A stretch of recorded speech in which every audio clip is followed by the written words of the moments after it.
nuti dhugaa dhabne dhugaan nuuf akka sobni maaf dhaabbataa utuu dhugaan jiru dhugaan bakka dhabee hin jiru iddoo durii maaliif akka isaanii dhaloonni irraa kuni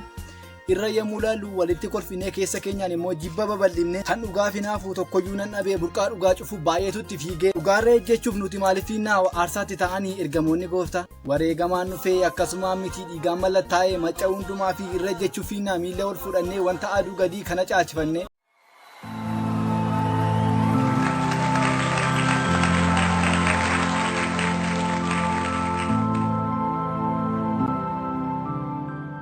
Kamtu bu'aa qabaa wanti aduu gadii asuma irratti faasilaayuu yeroo fi amma laabaan dhugaa ammoo kaafamuu sobaa falbaadummaan irra ejjetamuu sobatoo daraaree ija godhachuu fi harki kee dhufu nurraa qixxamuu fi hiddi sobaa kuni maaf lafa qabataa wanti hundeen qabne maalumaan muraasa maaloo haa qabatu amma hiddi dhugaan hiyyeessotaa amma mul'atu ka dhugaa jallisanii soba fakkeessanii maal faayidaa qabaa wayyoo dhuma isaanii dhugaa jallisanii ittiin badhaadhanii maal faayidaa qabaa wayyoo dhuma isaanii utuu dhaga'anii utuu lallabanii buddeenatti nyaachuuf dhugaa jallisanii geela lallabuu fakkeessaadhaan baatee dhugaa hiyyeessaa mataasaa والد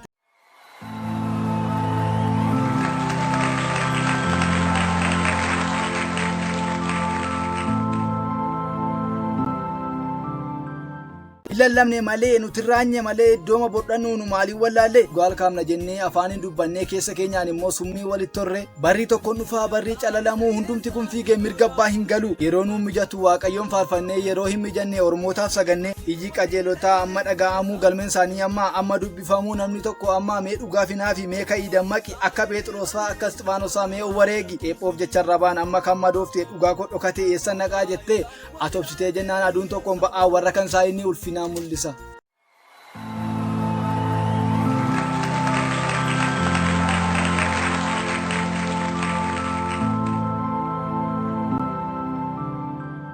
Maaloo amma jirtaa namna akka Iyyoobii obsa qabaatanii waan hundaa mo'anii maaloo amma jirtaa namna akka Daani'eel kadhannaa kadhatee kan furmaata argate maaloo amma jirtaa namna akka Iyyaasuu kadhannaa kadhatee inni aduu kan dhaabu maaloo amma jirtaa raajiin akka Musee dinqii hojjechuudhaan diinota kan mo'e maaloo amma jirtaa namna akka Daawwitii darbannaa tokkichaan diinota dha'anii maaloo amma jirtaa raajiin akka Musee mul'ata barootaa arganii ka'anii maaloo amma jirtaa namna akka Phaawulos mudhii isaa hidhatee wangeelaan inniso nutarra dammaqnee nuti haa qophoofnu wayyaa cidha keenyaa nuti haa miiccannu.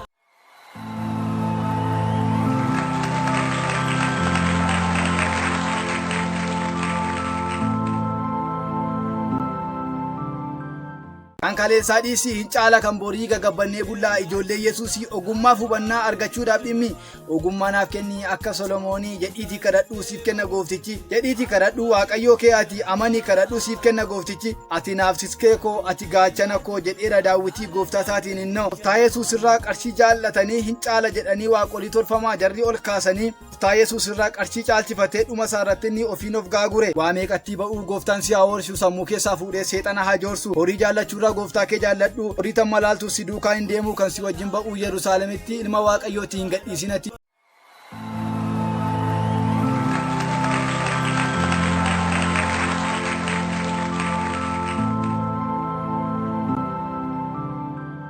Mirga abbaa hin teessaa gooftaa yoo jaallatte wanta aduu gadii kana hundaa tuffatte galata waaqayyoof ati yoo dhiyeessite. Maqaan Yesuus koo hundumaarra caalaa dadhabaa kaaseetuu tarree namaa dhaabaa maal dadhabe inni maraatuu fayyisee warra bujaaja'an iddootti deebise harka garbummaatii inni nu baafatee ciqilee abbaa ormaa nurraa gad darbate cobanatti ta'ee cunqursaan diina koo narraa qixxayeera haa ulfaatu innoo mootii nu gad jedhee ulfina isaaf jechaa waggaa 7 dheedee horii wajjin marga.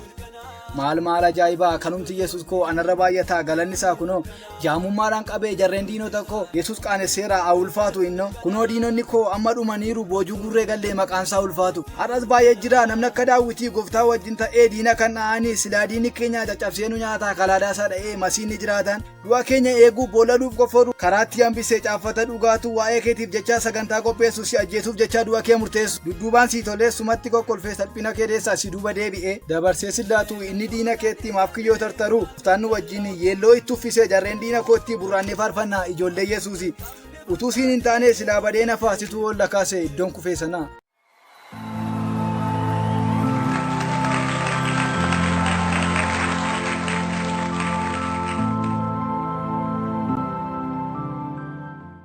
Ani maqaan koo Gammachuu Asaffaatii kaameraan kan na waliin ture Biqilaa Guddinaatii waan dhaggeeffataniif guddaa